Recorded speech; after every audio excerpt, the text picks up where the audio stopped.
Hey, Skift listeners, hear about the latest trends in the travel industry with the Brand USA Talks Travel podcast. Right now, listen to special live from IPW interviews featuring U.S. Travel's Jeff Freeman. DMOs are at the heartbeat of U.S. travel. Liz Bittner from Travel South. A lot of key gateway markets are back. LA Tourism's Adam Burke. We all win when we all partner together. Plus, Brand USA's Stacey Melman and Jackie Ennis with international travel trends and Chris Thompson's farewell finale. I'm Mark Lapidus. Join us for Brand USA Talks Travel on your favorite podcast platform. Brand USA Talks Travel.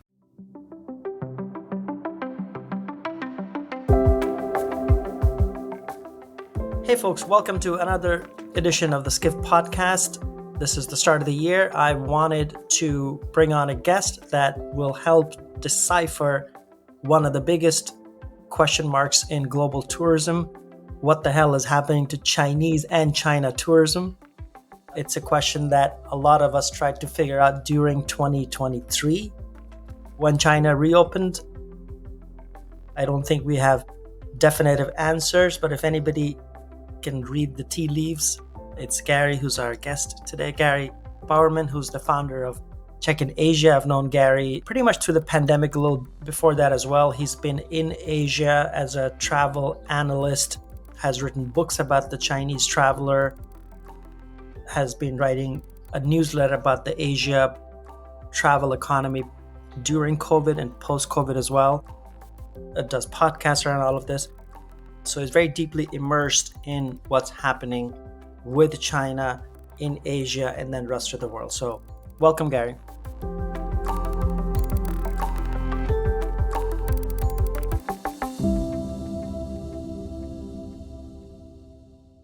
Rafat, hey, great to chat to you. As you said, the biggest conundrum in travel, and you and I haven't discussed this for a couple of years. So yeah, there's plenty to talk about right now. There's plenty to talk about. So let's start with the state of, which is where are we in the evolution of Chinese tourism since it reopened, is about a year ago now?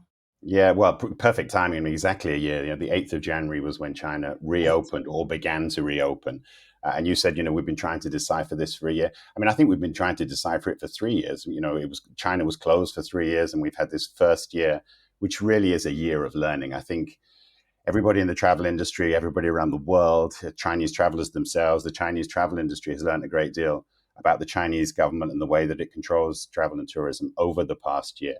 And that's starting to filter through. And, a year later, we're at a stage where I would say, particularly in Asia Pacific, the Chinese outbound market is so important to Asia Pacific. About 90% of all Chinese travelers that go outside of the mainland stay within the Asia Pacific region. So it's been so important. But obviously a year ago when China reopened, the 8th of January last year, expectations were really, really high. That automatically we'd press and play and go back to the 2019 levels, when China was the dominant figure in travel and tourism. That hasn't happened, but we've seen gradual growth through the year, which we can talk about in a moment. And I think right now at the beginning of 2024, if you talk to people in the Chinese travel industry, there is a much greater sense of optimism that 2024 will be a stronger year than 2023. There were so many factors that were limiting growth last year. So, and you and I exchanged email on this before we're talking now, and your point of view is that you cannot look at the reopening of Chinese tourism divorced from the geopolitics of it. And so explain, obviously, the geopolitics of how the world views China has changed during COVID and post-COVID as well. So give a sense of how they're intertwined. Yeah, absolutely. So I would say you can't divorce Chinese tourism from trade and diplomacy. The Chinese government has been very clear about this in 2017, 2018, 2019. It had the world's largest outbound market, and it was prepared to use that in leverage in trade discussions, in diplomacy, not just in Asia Pacific, although specifically in Asia Pacific, but also worldwide. So that's really where we were at as the gates came down for COVID-19. You had this world's largest outbound market, and China was really using this in trade and diplomacy. When the gates started to come up a year ago, China was very, very wary to not allow Chinese travelers to go out all at once because it realized that demand will be quite low. The aviation industry, the OTAs in China weren't ready either. So it wanted to phase this back across the year. And by doing that, by phasing it back across the year, allowing countries worldwide on a phased basis, beginning in February, then March, and then August, to accept group travel, which is, is the composite really of the outbound market, which most people talk about. That then opened up the gates to start negotiating on things like visas, as we've seen in recent weeks, and we can start talking about that. But also on trade policy. China right now has a lot that it wants to sell to the world in travel and tourism. It wants to sell its high-speed rail technology. It wants to sell its new passenger jets. And so as we start to see China unroll this tourism policy, it will be even ever more closely linked to travel and trade. And I think what we're seeing right now, you when you messaged me, we were talking about inbound and how China's offered these incentives, visa-free travel to, it started with 6 countries. Now it's loosening the ties with Thailand, the US, Singapore. This is a sense of realpolitik, I think, how the world has changed since COVID, as you said. China realized it couldn't just leverage its outbound market anymore. It has to look at all different aspects of inbound, outbound, and trade policy as well.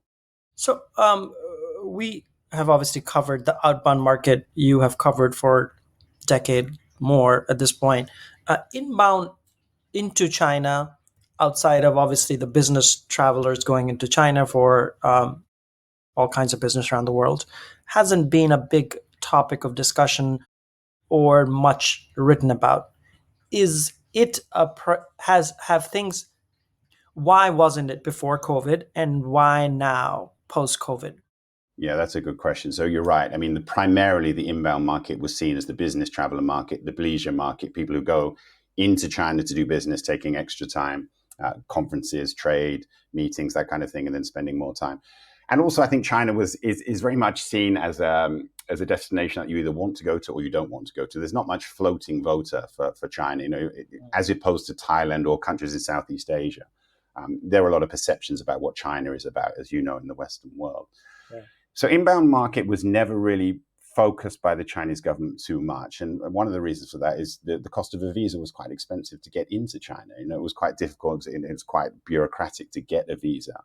I think what's changed now is that China actually has enshrined in its latest 5-year policy of the government that it wants to boost inbound tourism. It wants to focus more on the 3 pillars of travel and tourism. So inbound, domestic. The domestic market is booming. It's really, really strong right now. We can talk about that. And the outbound market. And I think it realizes that this is the way the world thinks now. It can't really just leverage its outbound market. It needs to have all 3 pillars to present a different face to China in the world. As you said, the world has changed. Perceptions of China have probably got a little bit darker, particularly in the Western world. And this is China opening up and showing its face as not just a tourism, but as a lifestyle, a technology. People that go to China will see that China has changed a great deal in the past 5 years, and particularly over the last 3 as well. So we'll come to domestic in a second, but just continue to focus on inbound. I guess Singapore was the first one. It was a beneficiary, you said, of Singapore's support of China over the years. You said Malaysia and a few other countries have so the way I read it, there's sort of 3 buckets of these visa loosening. One is visa waiver, starting December 1st to next year. So actually, my question is why are they doing it in like only for a year? Is there like something I'm missing, or this is just a trial period that they're doing? Yeah, so that's a good question. So the first 6 countries that you mentioned that were announced on visa waiver for a year was Malaysia, which is an Asian country, of course. Malaysia quickly reciprocated and waived its visa for Chinese travelers. And then 5 countries in Europe, which are Schengen countries.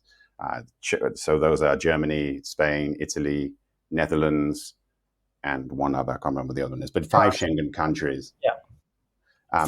Yeah, go ahead. And one of the issues over the past year, particularly for Chinese outbound travelers going to Europe, is the backlog for Schengen visas and how long it's taken for Chinese to get visas, and the limits have been reached. So a lot of Chinese travelers couldn't go to Europe this year.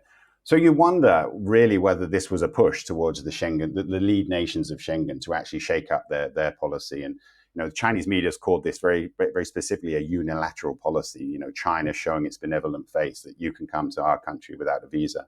As of yet, we can't come to your countries without a visa.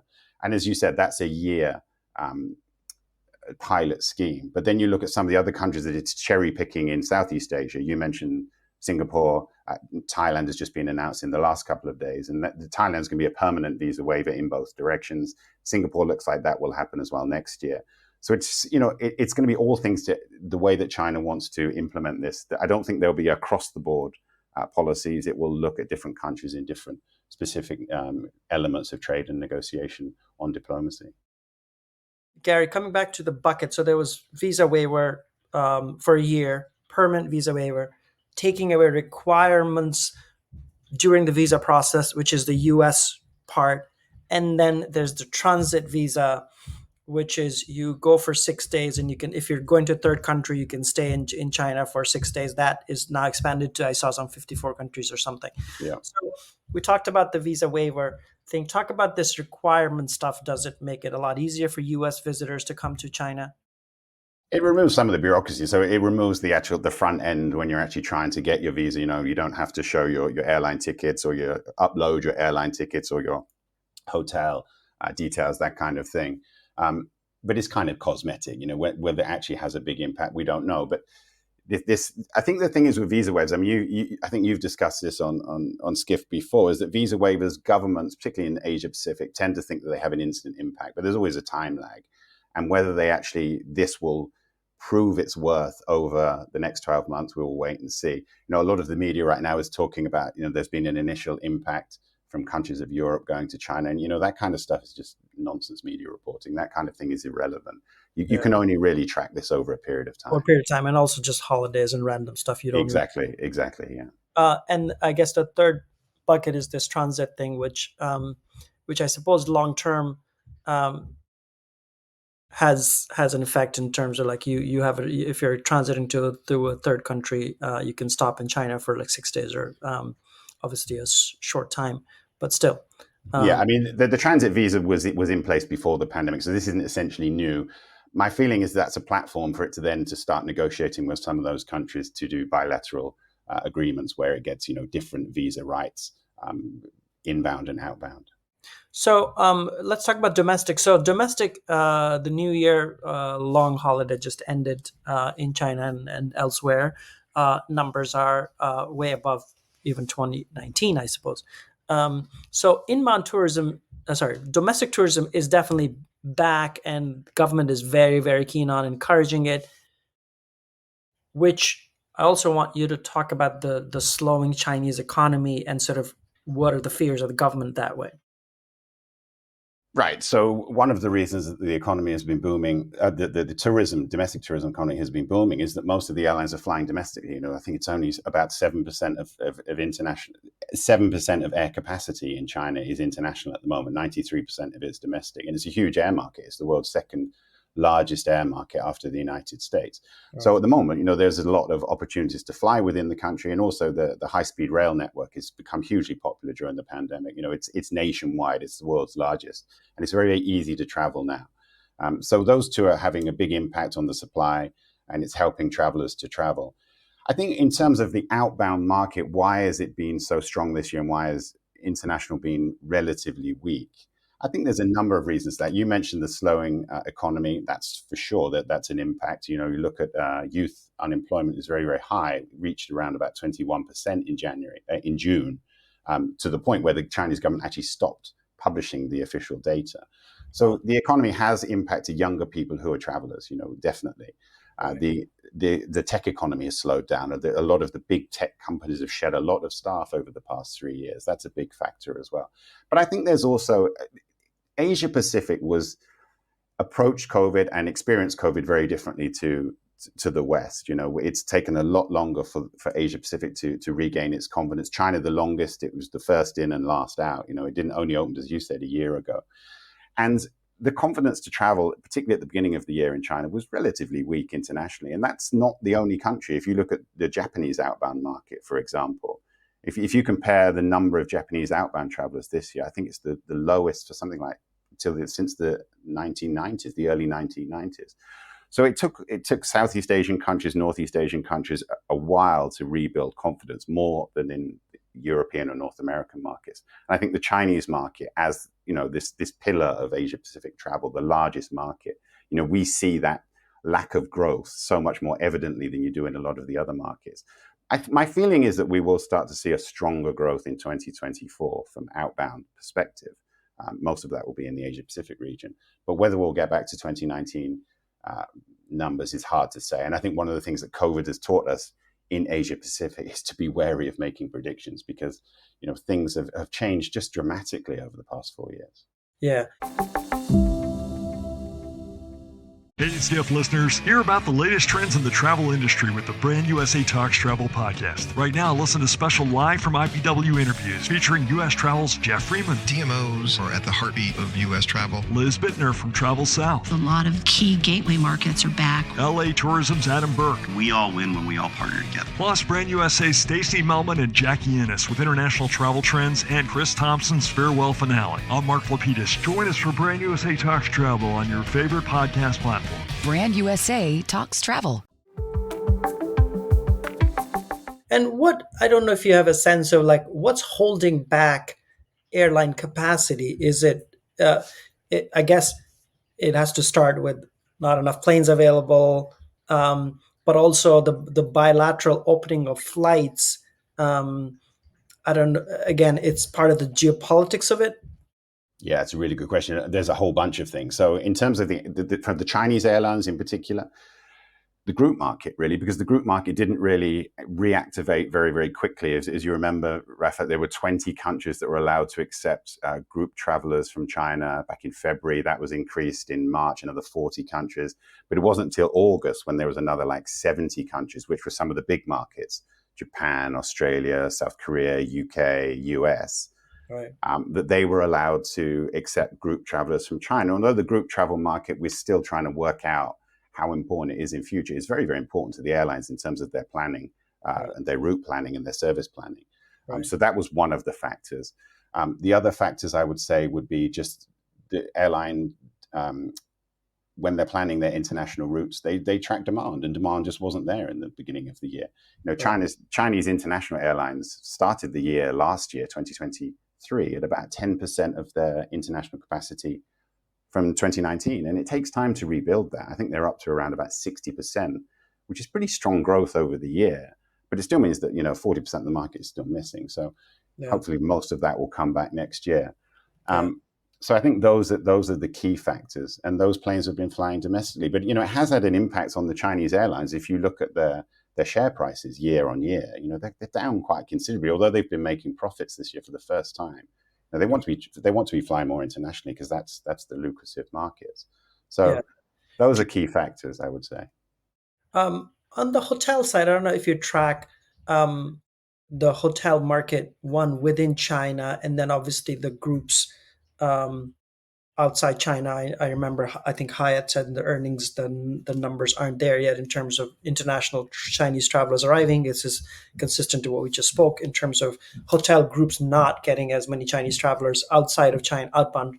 Inside China, I know Hilton, I think the CEO said that he's very bullish, continues to be bullish on the China pipeline that they have. So I wonder if you have a sense of the hotel growth market within China. Yeah, definitely. I think the pipelines are strong. They're reactivating. You look at, you mentioned like some of the international chains are reactivating their pipelines, but so are the Chinese brands as well. You look at brands like Huazhu, and its pipeline is huge. I think it's the amount of new hotels that it put on its pipeline last year was more than any other year. So, that is growing.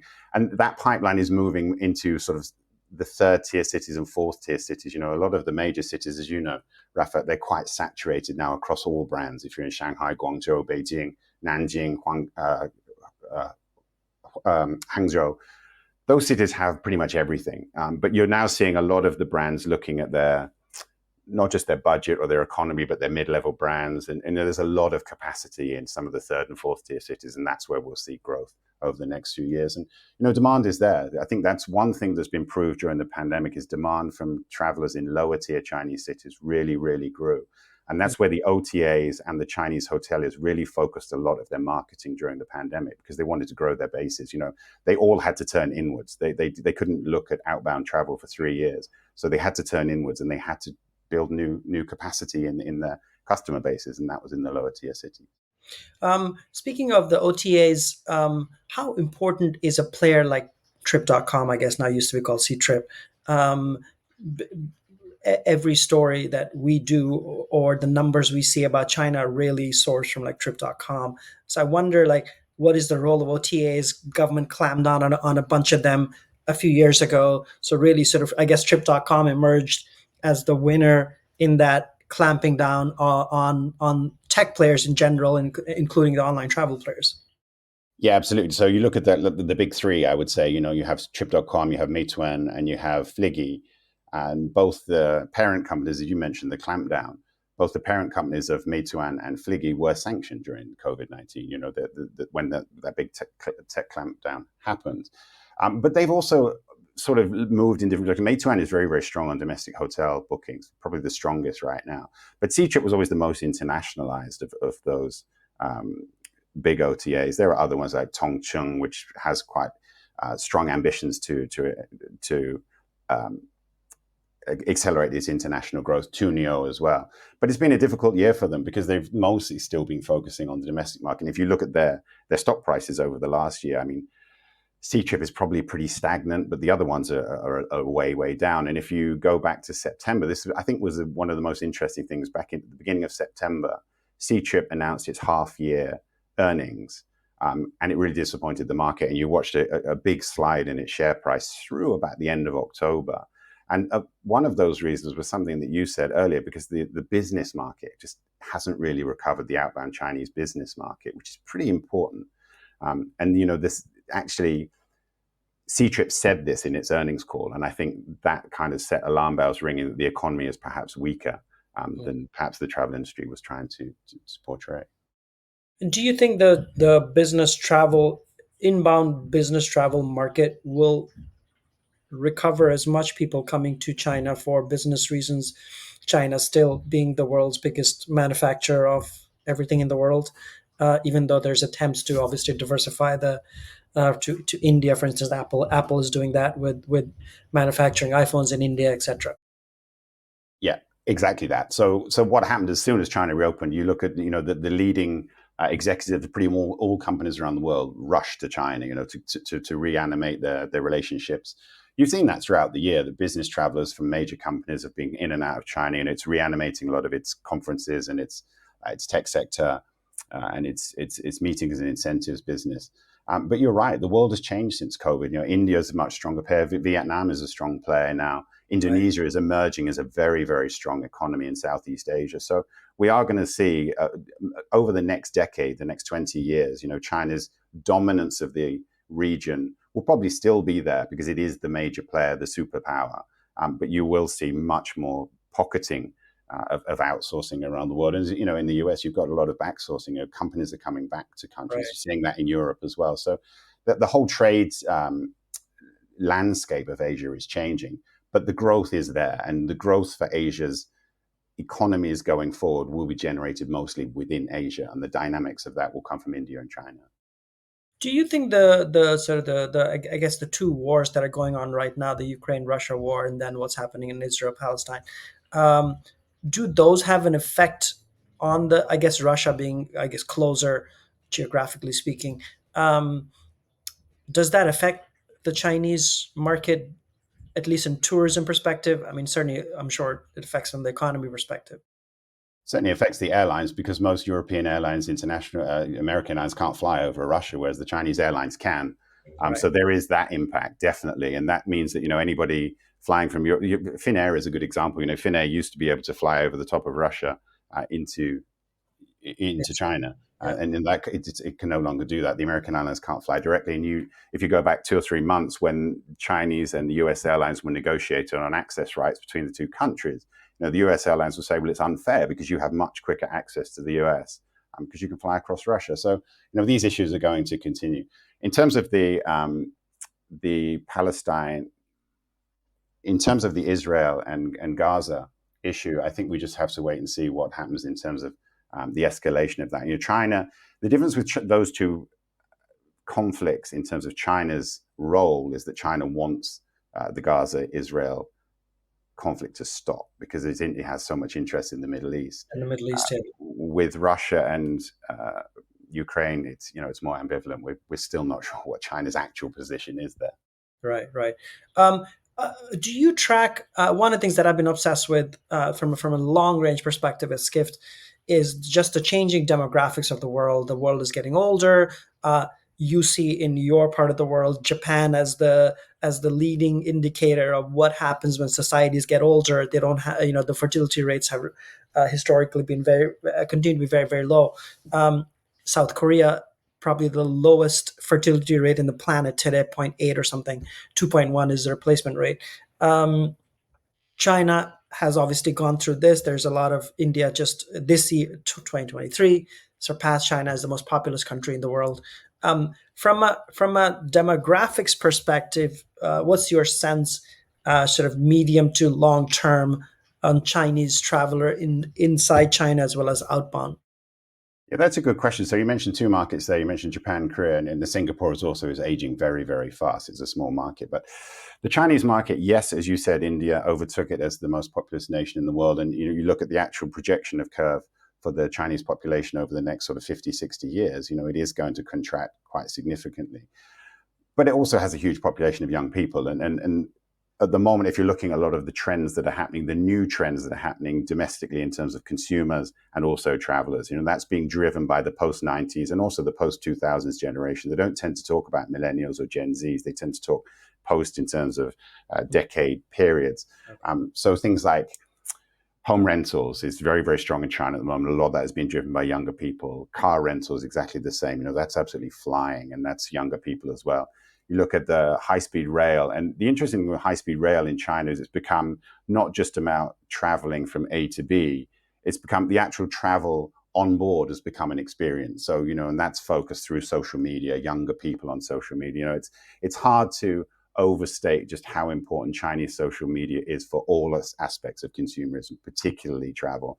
And, that's true worldwide. I accept that. But the Chinese social media ecosystem hides behind a wall, and the rest of the world doesn't know so much about it. It has its own dynamics.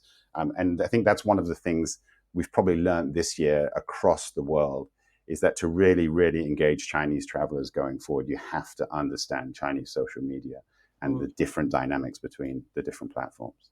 And the different platforms, like, for instance, obviously we know TikTok here in this part of the world. TikTok, from what I understand, in China is very different than TikTok in the rest of the world. TikTok in China is very restricted for all the reasons all the reasons well, because every platform is restricted in China. For Western tourism boards today, looking at destinations, looking at trying to attract the slowly growing number of outbound tourists, what would your advice be? Well, you have to look at the mix of the platforms. So you're absolutely right.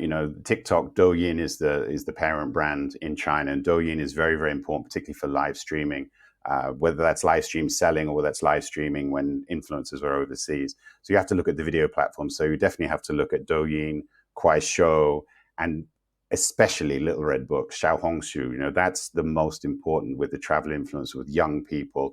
That really, really focuses on new consumer trends and new travel trends, but to a slightly higher level, not just at the mass level.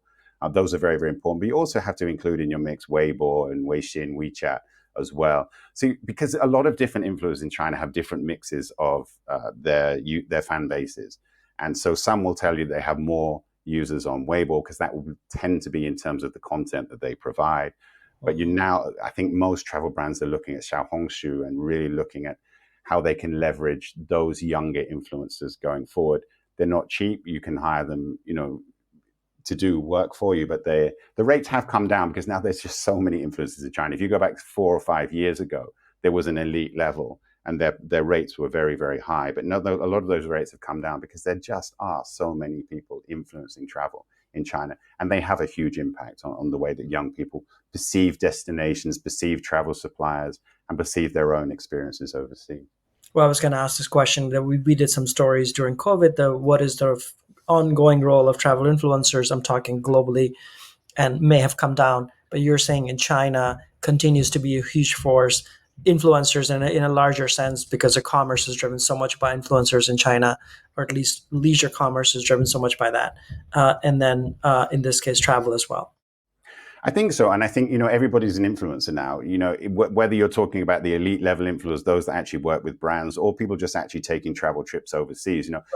Chinese travelers definitely look to their peers for recommendations, for tips, for advice when it goes to destinations rather than destination marketing. There is a bit of a perception that destination branding and tourism board marketing is propaganda that they don't believe. So they generally tend to believe their own peers that are going overseas. And also younger Chinese travelers are a bit more experimental. They're looking for things that they don't actually find on tourism board sites as well. And that has a real, if you do that, if you go to a country in Europe or the US and you find something that nobody else is posting, you watch your rate accelerate in terms of engagement.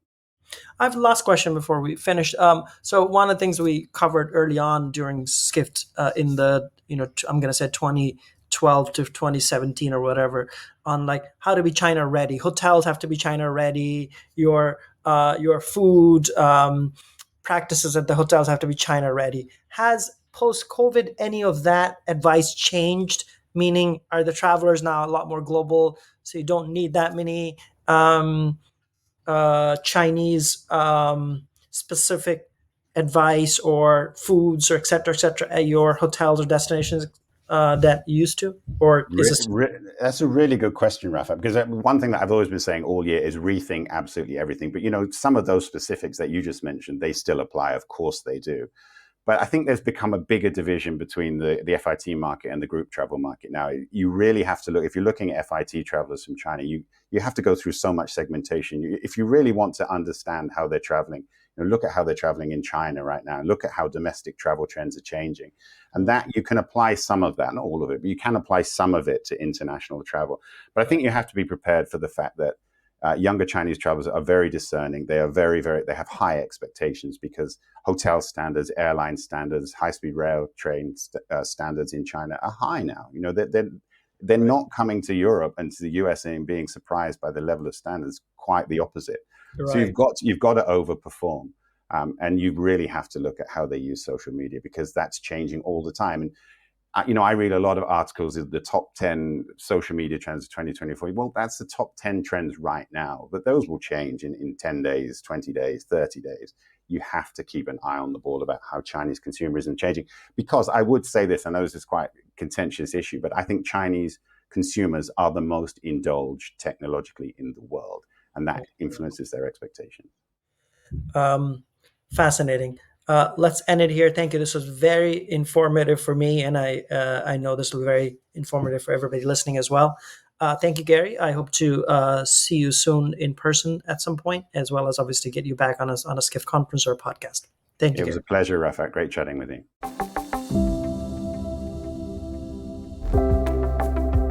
This has been the Skift Podcast. Thank you for listening.